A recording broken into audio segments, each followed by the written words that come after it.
হ্যাঁ বন্ধুরা, পশ্চিমবঙ্গে শুরু হয়ে গেছে 3D এর খেলা, ডিটেক্ট, ডিলিট আর ডিপোর্ট। এর মাধ্যমে পশ্চিমবঙ্গ সরকার বলে দিয়েছেন যে যত অনুপ্রবেশকারী আছে তাদেরকে বাংলাদেশে পাঠানো হবে।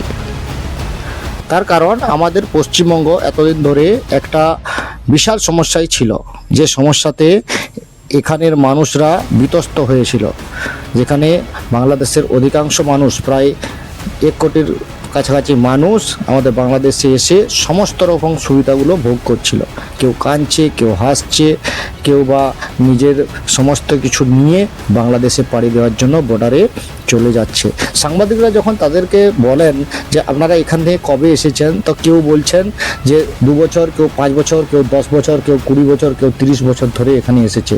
কারো একটা বাচ্চা ওখানের, কারো একটা বাচ্চা এখানের। এরকমভাবে বাংলার যে একটা সমাজ ব্যবস্থাটাকে পুরোপুরি কবজা করে নেওয়া হয়েছিল শুধুমাত্র ভোট ব্যাংকের জন্য। কেউ বলছে আমি লক্ষ্মী ভাণ্ডার পেতাম, কেউ বলছে আমি স্বাস্থ্যসাথী পেতাম, কেউ আবার বলছে আমি রেশন থেকে শুরু করে পশ্চিমবঙ্গের সমস্ত কিছু পেতাম। তো আপনারাই ভাবুন যে আমাদের এতদিন ধরে যে এই সরকার যে আমাদের যে বাংলা সংস্কৃতিকে যে বিদেশিদের হাতে আধার কার্ড দিয়েছে, কেউ 40 বছর আছে, কেউ 24 বছর আছে, কেউ বা এই কিছুদিনের জন্য এসেছে, এরকম করে পুরো বাংলাকে একদম শেষ করে দেওয়া হয়েছিল। যখন বিভিন্ন সাংবাদিকরা তাদেরকে প্রশ্ন করছে, কেউ বলছে আমার খুলনা জেলায় বাড়ি, কেউ বলছে আমার আধার কার্ড আছে, কেউ বলছে আমার প্যান কার্ড আছে, আমি লক্ষ্মীর ভাণ্ডার পাই, ব্যাংকের বই পাই, গ্যাস পাই, সবই ছিল এই মানুষগুলোর। কিন্তু এতদিন ধরে সরকার শুধুমাত্র নিজের স্বার্থসিদ্ধির জন্য, ভোটের জন্য এতদিন চুপ করেছিল।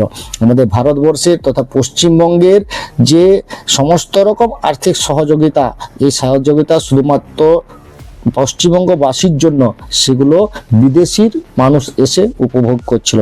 তাহলে বন্ধুরা আপনারাই বলুন, এতদিন পর যে সরকার চেঞ্জ হলো, এই সরকার চেঞ্জ হওয়ার পর যে মানুষরা একটা স্বস্তি বোধ করলো, বাংলার মানুষ এই স্বস্তি বোধে যে বিদেশি মানুষদের যে একটা অস্বস্তি দেখা দিল, কখনো ক্ষেত্রে কিছু মানুষকে দেখলে আমাদের মায়া লাগছে, কিন্তু সমস্ত রকম মায়া কাটিয়ে আমাদেরকে আমাদের নিজেদের ন্যায্য অধিকারকে বাঁচাতে হবে, নিজেদের পশ্চিমবঙ্গকে বাঁচাতে হবে, নিজেদের দেশকে বাঁচাতে হবে। তাহলেই আমরা আমাদের পশ্চিমবঙ্গে ভালোভাবে সুস্থভাবে বাঁচবো। ওরা চোরাই পথে এসেছে, কেউ সাঁতার কেটে এসেছে, আর কেউ বা মাটির নিচের থেকে এসেছে। তো এইভাবে পশ্চিমবঙ্গ সরকার এই সাইরের মাধ্যমে তাদেরকে ডিটেক্ট করলো এবং তাদেরকে ডিলিট করলো।